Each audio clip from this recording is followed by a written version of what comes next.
오늘 말씀은 고린도후서 5장입니다. 화목해 하는 직분이라는 주제로 말씀을 전하겠습니다. 바울은 3장에서 율법 조문의 직분과 영의 직분, 정죄의 직분과 의의 직분에 대해 정언을 했습니다. 이 두 개의 직분은 사라질 영광과 영원한 영광의 관계라고 했죠. 그러면서 우리는 사라지지 않는 영광스러운 직분을 받은 자라고 했습니다. 그렇기에 사장에선 낙심할 필요도 없고 속임을 행할 필요도 없으며 하나님의 진리의 말씀도 혼잡게 할 이유가 없다고 했습니다. 비록 우리가 질그릇 같은 존재이지만 우리 속에는 보배로운 주님이 계시기 때문이라고 했죠. 이렇게 놀라운 직분이 우리에게 있다고 했는데 그 직분의 이야기가 5장에서도 이어지고 있습니다. 18절 모든 것이 하나님께로서 났으며 그가 그리스도로 말미암아 우리를 자기와 화목하게 하시고 또 우리에게 화목하게 하는 직분을 주셨으니 화목해 하는 직분에 대해 말씀을 합니다. 우리가 교회를 통해 익히 알고 있는 직분과는 다르지 않습니까? 신앙의 연수에 의해 장로, 집사, 권사가 되는 직분과는 다르지만 너무나도 매력적인 직분이지 않겠습니까? 우리가 받은 화목해 하는 직분에 대한 여러분의 생각은 어떠하십니까? 목사, 장로, 집사, 권사가 아니더라도 얼마든지 하나님과 사람을 기쁘게 할 수 있겠습니다. 이 직분을 힘껏 사용한다면 말입니다. 바울은 믿는 자들이 이런 직분자가 될 수 있는 비결에 대해 말씀합니다. 1절 만일 땅에 있는 우리의 장막집이 무너지면 하나님께서 지으신 집 곧 손으로 지은 것이 아니요 하늘에 있는 영원한 집이 우리에게 있는 줄 아느니라. 이 구절에서도 두 종류의 집이 등장합니다. 마치 율법 조문의 직분과 영의 직분처럼 말입니다. 두 종류의 집은 땅에 있는 장막집과 하늘에 속한 영원한 집입니다. 이 집의 특징도 있죠.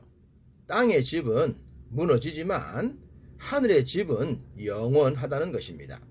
사라질 영광과 영원한 영광과 함께 비교가 되는 말씀입니다. 우리가 믿음으로 거듭나고 영원한 영광의 주인공이 되었다고 하더라도 우리는 육신의 한계로부터 자유할 수 없습니다. 즉, 땅의 삶을 살면서 육체의 여러 가지 난제로부터 어려움을 당할 수밖에 없다는 것입니다. 그러한 내용이 2절입니다.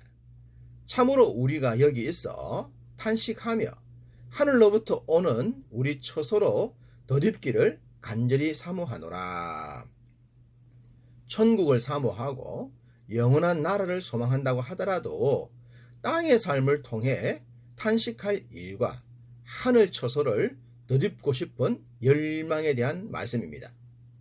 이런 모습은 하나님을 믿지 않는 자들이나 믿는 우리들의 모습에서 동일하게 나타날 수 있는 현상이라고 하겠습니다. 그렇지만 우리가 불신자들과 다른 모습이 있죠. 7절 이는 우리가 믿음으로 행하고 보는 것으로 행하지 아니함이로라. 보는 것으로 행한다는 것은 인간적인 삶, 육체적인 삶을 상징합니다. 땅의 삶을 살면서 눈에 보이는 대로 행동하고 보이는 것을 진리로 삼고 보이는 것을 전부로 생각하는 삶입니다. 대부분 세상 사람들은 그렇게 살죠. 그렇지만 믿는 우리는 다르다는 겁니다. 눈에 보이는 것을 전부로 삼지 않고 믿음으로 행한다는 것은 삶의 가치 기준이 다르다는 것이겠죠. 비록 육신의 눈엔 보이지 않지만 보이지 않는 나라가 있다는 것을 말합니다. 그것을 믿음의 눈으로 보는 것입니다. 땅의 삶, 눈에 보이는 것을 전부로 생각하는 사람은 모든 것이 자기 중심이 될 수밖에 없습니다. 자신이 좋아야 하고 자신에 유익해야 합니다. 그들이 생각하는 진리는 특별하지 않습니다. 무조건 자신이 좋으면 됩니다. 그러나 우리는 그 수준을 뛰어넘습니다. 9절, 그런즉 우리는 몸으로 있든지 떠나든지 주를 기쁘시게 하는 자가 되기를 힘쓰노라. 주를 기쁘시게 하는 자, 이것이 성도의 존재 목적입니다. 나의 나된 것이 주의 은혜임을 알기에 주를 기쁘시게 하는 삶이 진짜 나의 행복임을 알기 때문이죠. 사실 우리가 이런 이야기를 하면 불신자들은 이해를 못합니다. 대화에 괴리감이 생길 것입니다. 그럼에도 불구하고 우리는 이런 삶을 지향합니다. 왜냐하면 눈에 보이지 않는 세계 때문입니다. 10절, 이는 우리가 다 반드시 그리스도의 심판대 앞에 나타나게 되어 각각 선악간에 그 몸으로 행한 것을 따라 받으려 함이라. 불신자들은 자신이 심판을 받을 것이라고 상상도 하지 않습니다. 수단과 방법을 가리지 않고 잘 사는 것을 지혜라고 생각하고 똑똑하다고 생각하고 잘 살았다고 믿기 때문입니다. 그것이 눈에 보이는 것만 바라보고 사는 자의 한계입니다. 그러나 우리는 심판이 기다리고 있음을 알기 때문에 눈에 보이는 것만 위해 살지 않는 것입니다. 눈에 보이는 것보다 훨씬 더 중요한 하나님 나라와 주님의 기쁨을 위해 사는 것이죠. 이러한 세계관을 가졌다면 그 사람은 새롭게 태어난 사람이다 라고 하겠습니다. 17절, 그런즉 누구든지 그리스도 안에 있으면 새로운 피조물이라. 이전 것은 지나갔으니 보라 새 것이 되었도다. 새로운 피조물이란 새롭게 태어났다는 말입니다. 니고데모가 가졌던 의문에 대한 답이지 않겠습니까? 새 것이 되었다는 것은 눈에 보이지 않는 나라를 보게 되었다는 것입니다. 영원히 사라지지 않는 나라를 알게 되었다는 거죠. 생이 끝나는 순간 심판이 있다는 것을 아는 것입니다. 이런 자의 삶을 한마디로 다름이라고 하겠습니다. 그렇지 못한 자들과 다른 삶을 살게 되는 것을 말합니다. 그 다른 삶이 회복해 하는 모습으로 나타납니다. 모든 사람과 화목하는 것이 쉽지는 않지만 그래도 이런 목표를 알고 사는 삶과 그렇지 않은 삶은 다를 수밖에 없습니다. 그럼 화목하게 하는 직분은 구체적으로 어떤 삶을 말할까요? 19절, 화목하게 하는 말씀을 우리에게 주셨다는 부분에서 볼 수 있습니다. 화목의 말씀을 나누는 것을 말합니다. 물론 이 말씀도 우리가 삶을 통해 보이는 것일 수 있습니다. 그러나 핵심은 화목의 양으로 오신 예수 그리스도에 대한 내용을 전하는 것입니다. 죄로 인해 하나님과 원수 관계된 인생들이 하나님과 화목할 수 있는 것은 예수 그리스도 때문입니다. 예수 그리스도만 있으면 누구라도 하나님과 화목하게 할 수 있습니다.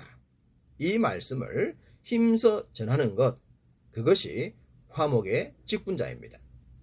바울은 우리가 화목의 직분자, 화목의 말씀을 감당하기 위해서 먼저 필요한 것이 있다고 합니다. 20절에 너희는 하나님과 화목하라는 것입니다. 하나님과 화목하는 사람은 누구와도 화목할 수 있을 것입니다. 그런 사람은 당연히 함께하는 사람들을 하나님께로 인도하게 될 것이겠죠. 이런 화목의 주인공 우리가 힘써 되어 봅시다. 바울은 화목해 된 주의 백성들을 향해 이러한 말을 합니다. 21절, 우리로 하여금 그 안에서, 주 안에서를 말하죠. 그 안에서 하나님의 의가 되게 하려 하심이라. 우리는 세월과 함께 낡아지는 존재입니다.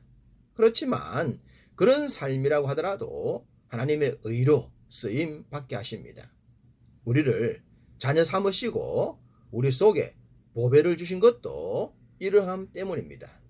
우리를 통해 화목의 말씀이 힘써 전해지도록 말입니다.